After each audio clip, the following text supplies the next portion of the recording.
Good morning friends. देखिए pre board परीक्षा 2022 का इस वीडियो में हमने सामाजिक विज्ञान का प्रश्न पत्र लेकर आए हैं जो कि कक्षा 10वीं के लिए है।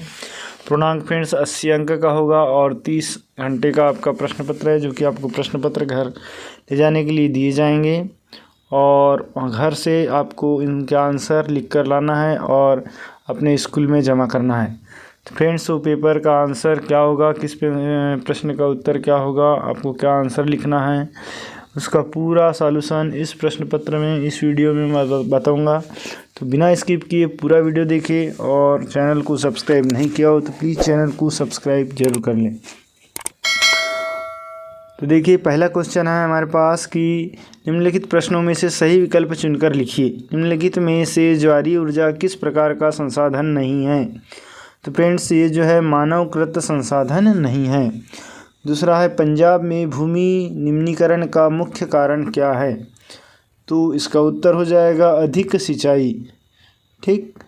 नेक्स्ट क्वेश्चन है हमारे पास कि राष्ट्रवाद को चित्रों के माध्यम से दर्शाने वाला फ्रांसीसी कलाकार कौन है? तो इसका उत्तर हो जाएगा इमैनुएल सेकंड। ठीक। नेक्स्ट क्वेश्चन है फ्रेंड्स प्रश्न क्रमांक चौथा, स्वतंत्रता आंदोलन के दौरान वीर सेनानी भगत सिंह ने कौन सा प्रसिद्ध नारा दिया था? इसका उत्तर है इंकलाब जिंदाबाद। नेक्स्ट है प्रश्न क्रमांक 5, इनमें से लोकमत के मार्ग में बाधा है ये क्या है? तो जातिवाद, जागरूकता, शिक्षा या स्वतंत्रता। उत्तर आ जाएगा जातिवाद। प्रश्न क्रमांक 6 है घरेलू बाजार में बहुराष्ट्रीय कंपनियों का प्रवेश किसके लिए हानिकारक साबित हो सकता है? तो फ्रेंड्स इसमें हमारे पास ऑप्शन दिए हुए हैं, सभी बड़े पैमाने पर उत्पादक, सभी घरेलू उत्पादक, सभी उत्पाद या सभी छोटे पैमाने के उत्पादक। तो उत्तर हो जाएगा सभी घरेलू उत्पादक। अगला क्वेश्चन आ जाता है हमारे पास कि रिक्त स्थानों की पूर्ति कीजिए। प्रश्न पहला है भारत में सघन वन क्षेत्र खालिस्तान प्रतिशत है। तो जो सघन वन क्षेत्र है भारत में वो 24.56% है। दूसरा क्वेश्चन है जिला मार्ग की सड़कों का निर्माण व रखरखाव खालिस्तान द्वारा किया जाता है। तो उत्तर है लोक निर्माण विभाग द्वारा जिला जो सड़क होती है उसका रखरखाव और निर्माण किया जाता है। ठीक। अब नेक्स्ट क्वेश्चन है पूर्ण स्वतंत्रता का प्रस्ताव खालिस्तान में पारित हुआ था। इसका उत्तर आ जाएगा फ्रेंड्स 15 अगस्त। नेक्स्ट है छपाई के लिए कंपोज करने वाला खालिस्तान कहलाता था। तो ये कंपोजिट स्टिक कहलाता था। अगला क्वेश्चन है कि भारत की वर्तमान पंचायती राज व्यवस्था खालिस्तान संवैधानिक संशोधन पर आधारित है। तो जो पंचायती राज है ये 73वां संविधान संशोधन पर आधारित है। फिर है 2011 की गणनानुसार महिला साक्षरता दर कितनी है?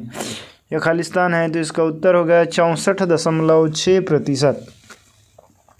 नेक्स्ट है ISI खालिस्तान का सुरक्षा चिन्ह है। तो ISI जो है हॉलमार्क का सुरक्षा चिन्ह है। फिर है निम्नलिखित की सही जोड़ी बनाइए।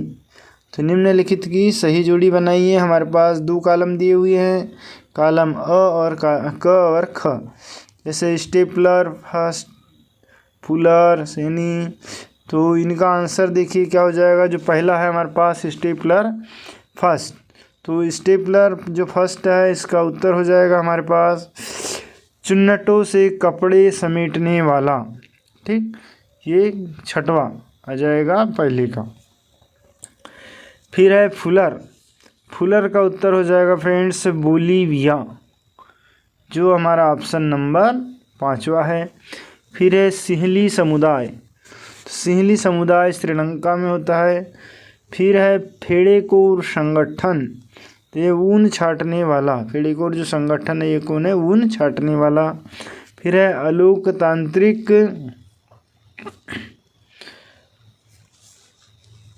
देश, अलोकतांत्रिक देश 5वां।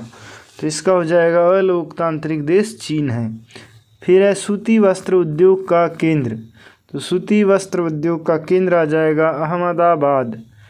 ठीक है फ्रेंड्स, तो इस तरीके से सही जोड़ी हो गई। तो प्लीज़ वीडियो यदि पसंद आ रहा हो तो चैनल को सब्सक्राइब जरूर करें और लाइक कर लें, ताकि इसी प्रकार के शेष क्वेश्चन पेपर भी आप तक सबसे पहले पहुंच सके। प्रश्न 4 है, निम्नलिखित प्रश्नों के एक शब्द या एक वाक्य में उत्तर दीजिए। पहला दिया हुआ है, मरुस्थलीय मृदा का रंग कैसा होता है? तो इसका उत्तर हो जाएगा धूसर रंग होता है, भूरी होती है, ईंट लाल जैसी होती है। ठीक। फिर है, सिंहों का प्राकृतिक आवास स्थल कहाँ है? इसका उत्तर है गिर नेशनल पार्क। बच्चों, जो गिर नेशनल पार्क है वो सिंहों के लिए प्रख्यात है। फिर है, जालवे राइन क्या था? तो जालवे राइन जो है एक जर्मन शुल्क संघ था। फिर है, कार्न लॉ क्या था? तो उत्तर है, सरकार ने बड़े भूमि स्वामी के दबाव में कानून पास करके मक्के के आयात पर रोक लगा दी। जिस कानून की सहायता से मक्के के आयात पर रोक लगाई थी उसे ही कार्न लॉ कहा गया था। यूरोपीय संघ का मुख्यालय कहाँ स्थित है? नेक्स्ट क्वेश्चन है, तो इसका उत्तर हो जाएगा ब्रुसेल्स। जो यूरोपीय संघ का मुख्यालय है ये ब्रुसेल्स में है।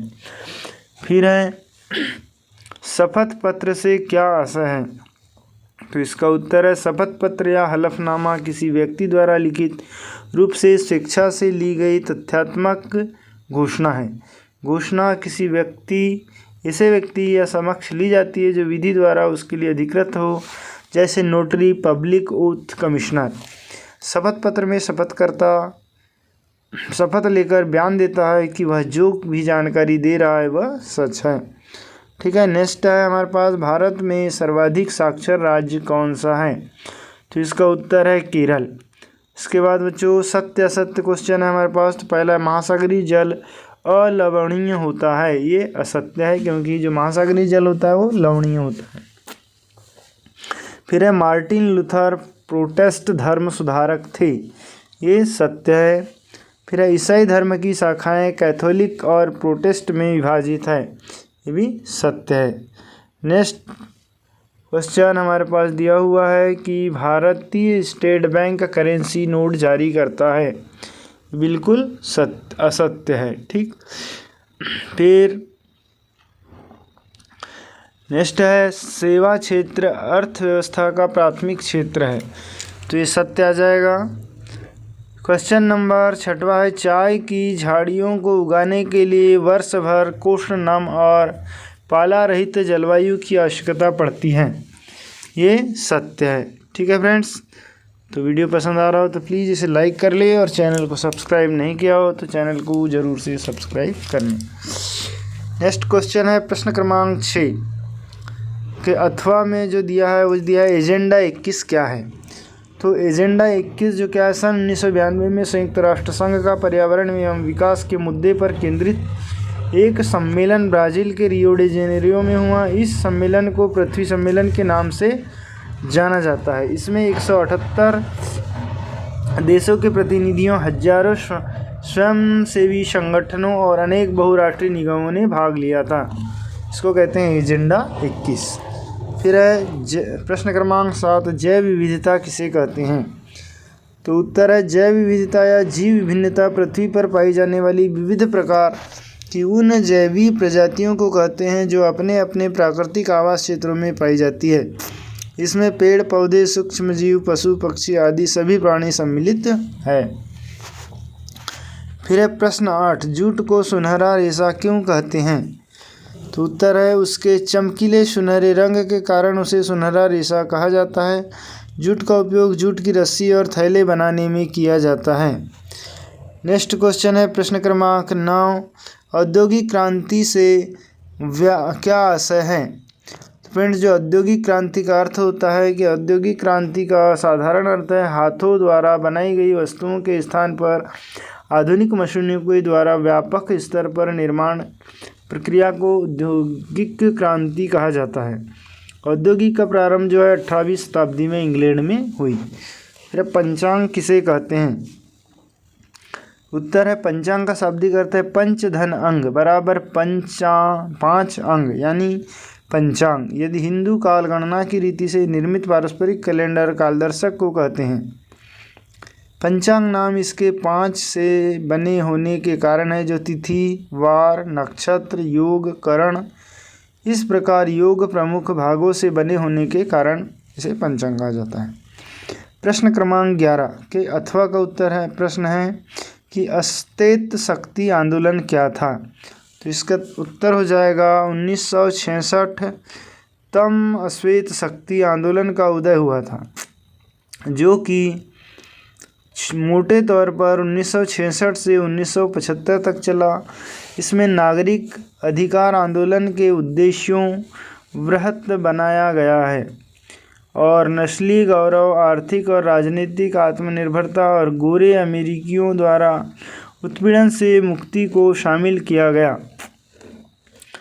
प्रश्न क्रमांक 12 का अथवा दिया हुआ है, लोकतंत्र की कोई 2 विशेषताएं लिखी। तो इसका उत्तर हो जाएगा कि लोकतंत्र में जनता द्वारा चुने गए प्रतिनिधि कानून बनाते हैं और सरकार की नीतियां बनाते हैं। दूसरा हो जाएगा, प्रतिनिधियों का चुनाव करने के लिए चुनाव होते हैं। फिर प्रश्न क्रमांक 13, वस्तु विनिमय प्रणाली से क्या आशय है? इसका उत्तर है, जब किसी एक वस्तु या सेवा के बदले दूसरी वस्तु या सेवा का लेन देन होता है तो इसे वस्तु विनिमय कहते हैं, जैसे एक गाय लेकर 10 बकरियां देना। प्रश्न क्रमांक 14 है, विदेशी व्यापार को परिभाषित कीजिए।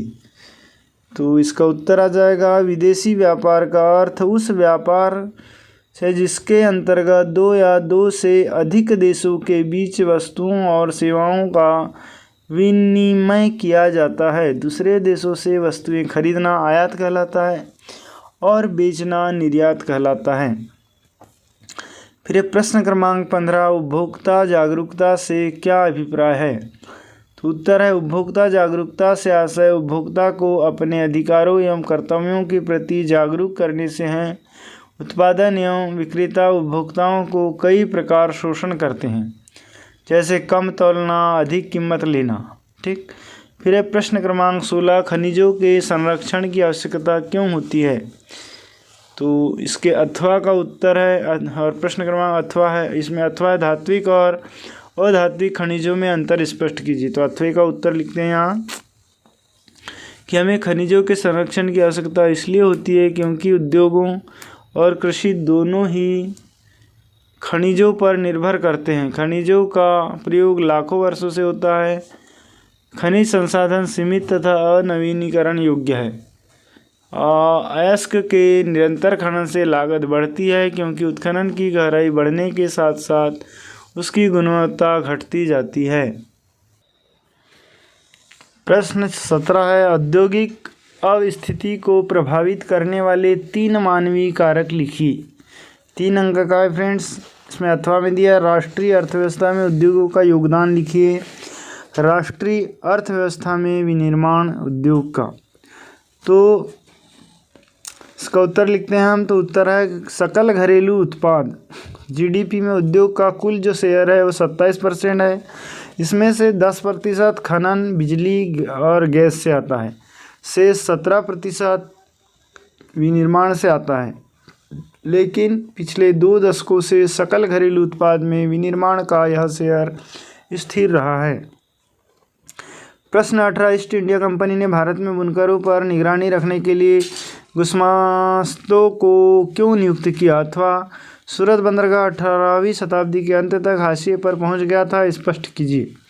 तो उत्तर है, ईस्ट इंडिया कंपनी द्वारा कपड़ा उत्पादन और व्यापार एकाधिकार पर नियंत्रण करना चाहती थी, अतः उसने गुमास्तों की नियुक्ति की, जो बुनकरों की निगरानी रखते थे और कच्चा माल खरीदने के लिए उन्हें पेशगी के रूप में कर्जा देते थे। प्रश्न 19 है, लोकतंत्र में विपक्ष की भूमिका पर प्रकाश डालिए। अथवा लोकतंत्र में राजनीतिक दल महत्वपूर्ण भूमिका निभाते, इस कथन को स्पष्ट कीजिए। तो उत्तर है, लोकतंत्र विपक्ष की महत्वपूर्ण भूमिका। हम यहाँ मेन वाला क्वेश्चन हल कर रहे हैं। तो पहला है नंबर 1, विपक्ष संसद एवं उसकी समितियों के अंदर और संसद के बाहर मीडिया में और जनता के बीच दिन प्रतिदिन आधार पर सरकार के कामकाज पर प्रतिक्रिया करता है, सवाल करता है और उसकी निगरानी करता है। विपक्ष की भूमिका यह सुनिश्चित करता है कि सरकार संवैधानिक सुरक्षा घेरा बनाए रखे।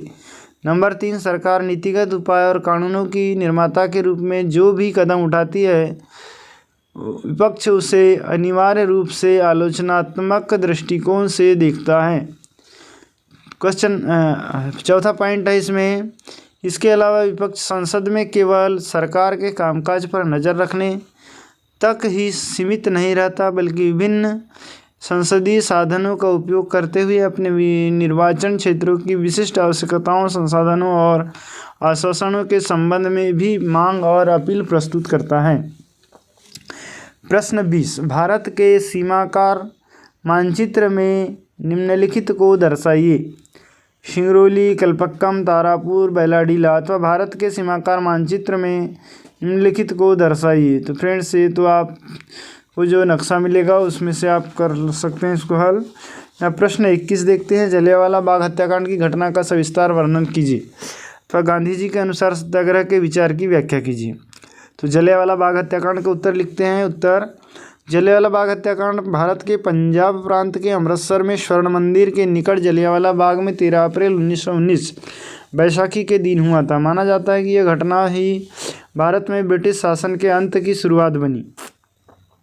1917 में महारानी एलिजाबेथ ने इस स्मारक पर मृतकों को श्रद्धांजलि दी थी।